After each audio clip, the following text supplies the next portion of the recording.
ឆ្លើយប្រាប់មកអូនមកណាថ្លៃនៅសេចក្តីដែលបងខឹង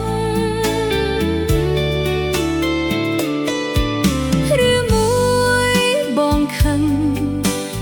នឹងអូនក្រៃបានជាថ្លៃមិនចេញស្ដីធ្វើមុខក្រញ៉ាបងធ្វើមុខក្រមើលមិនចេញវាចាឲ្យចិនតាអូនស្ទើរប្រេឆាធ្លុះធ្លាយមុំហើយពេលថ្លែងវាចាមុំបងដោះសាររឿងកំហឹងដែលបងខឹងនឹងអូ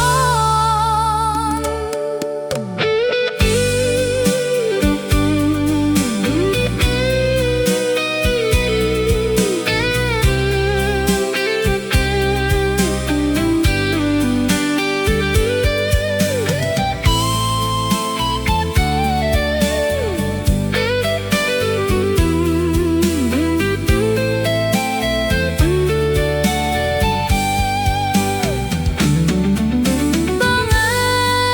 បងអើយល្មមឈប់ខឹង